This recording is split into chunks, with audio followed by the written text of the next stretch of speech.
नमस्ते दोस्तों, स्वागत है आपका हमारे चैनल में। हाजिर हुआ फिर से एक नई कहानी के साथ। कहानी श्रद्धा, भक्ति या लूट। सुमिता जी अपनी बेटी राशि के घर आई हुई थी।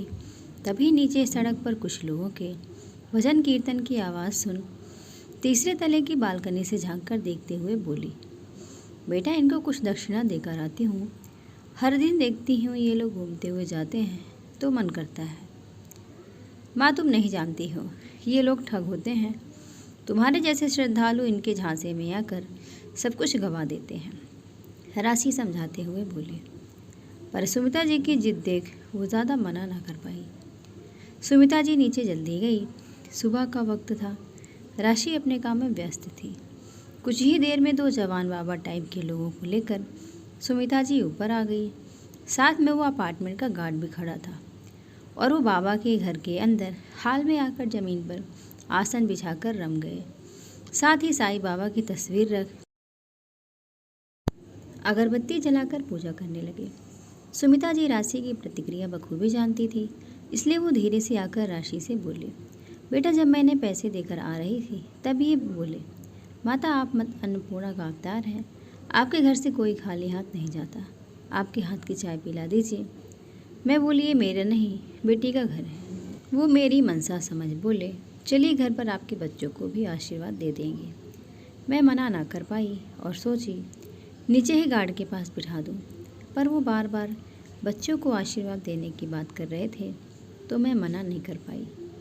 फिर गार्ड भी साथ आ रहा था तो दिल को थोड़ी तसल्ली थी। ये कहकर सुमिता जी खुद जल्दी से रसोई में चाय बनाकर उन्हें देकर आ गई। ये सुन राशि का पारा 7वें आसमान पर पहुंच चुका था। आज माँ की वजह से अनर्थ न हो जाए, उसे इसका डर था। पति ऑफिस जा चुके थे। दोनों बच्चों की परीक्षा की वजह से उस दिन छुट्टी थी तो वो भी घर पर ही थे और संयोग से दो काम करने वाली सहायिकाएं भी तब घर पर ही काम कर रही थी। सुमिता जी ने घर का मुख्य दरवाज़ा खुला रखा था और गार्ड भी तब बाहर खड़ा होकर उन बाबाओं को देख रहा था। राशि को देखते ही एक बाबा ने कहना शुरू किया, लगता है दीदी नाराज़ है।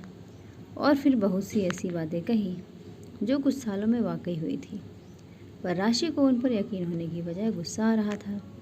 बातों बातों में एक ने कहना शुरू किया कि आप 10 किलो चना दाल का दाम एक लिफाफे में बंद करके दे दीजिए, आपकी तरफ से शिरडी में खिचड़ी बनाने में योगदान कर दिया जाएगा। राशि इसके लिए बिल्कुल तैयार नहीं थी। तब उसकी मम्मी ने कहा, कुछ भी दे दो।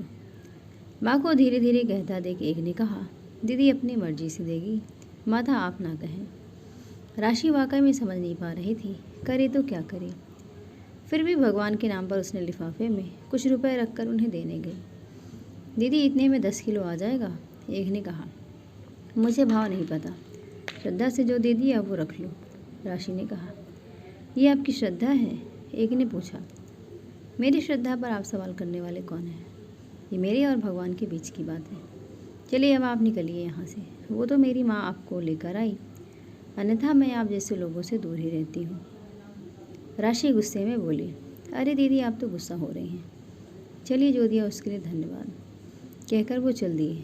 माँ तुम्हें समझ भी है, ये पाखंडी लोग भी भगवान के नाम पर लूट कर चल देते हैं।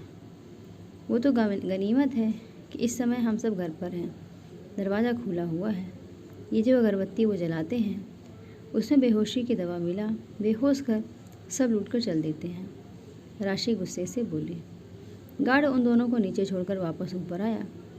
मैडम मैं माता जी को मना करना चाहता था पर कुछ ना कह पाया।